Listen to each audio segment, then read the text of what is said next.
আরে দিদি, বাবা আমাদের 5 বোনকে এই মাথার ভিতরে এইভাবে ঘর করে দিয়ে গেল কেন বলতো? ঘর করে দিয়েছে ঠিক আছে, কিন্তু সেগুলো এমন এলোমেলো কেন? এ একটা জায়গা। আমিও তো কিছু জানি না রে বোন। বাবা হয়তো ভেবেছে আমরা মিলেমিশে থাকতে পারবো না, তাই একসাথে ঘরগুলো না করে আলাদা আলাদা করে করে দিয়েছে। সেটাও হতে পারে, কিন্তু আমি এটা বুঝতে পারছি না বাবা কেন আমাদের বাড়িতে থাকতে না দিয়ে এখানে থাকতে দিলেন।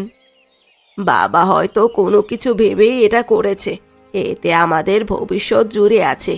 উনি এতদিন যা করেছে আমাদের ভবিষ্যতের কথা ভেবেই করেছে। দেখতে পাচ্ছিস না, বাবা চলে যাওয়ার পর ভাইয়া আমাদের উপর থেকে কেমন মুখ ফিরিয়ে নিয়েছে।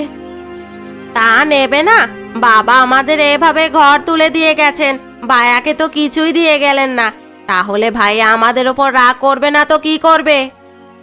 কি রে, আমাদের ভাই সোহাগা বোন এসেছে রে, ভাইয়াকে তো কিছুই দিলেন না। আরে হাদারাম, বাবা যে ভাইয়াকে পুরো বাড়ি দিয়ে গেছে, আমাদের মাঠের আশেপাশে সমস্ত জমি দিয়ে গেছে, সেগুলো বুঝি কিছুই না? দাদার যেসব সম্পত্তি আছে তার কাছে আমাদের এই সামান্য ঘর তো কিছুই না। এই তোদের জন্যই বাবা আমাদের বাড়িতে থাকতে দেয়নি, বুঝলি দিদি? বাবা ঠিকই জানতো তোরা বড় 2 দিদি ভাইয়াকে কিভাবে হিংসা করিস। এইসব আজগুবি কথা বলতে আসিস না মালতী, যা যা গিয়ে ভাইয়ার চামচামি কর। আহ মোহিনী, বাদ দে তো। ভাইয়ার প্রতি ওর ভালোবাসা থাকতেই পারে, এতে আমাদের কোনো সমস্যা নেই। আমি শুধু ভাবছি আমাদের এমন জায়গায় থাকতে দেওয়ার পিছনে নিশ্চয়ই কোনো কারণ ছিল। তুই এত বেশি চিন্তা করিস কেন দিদি?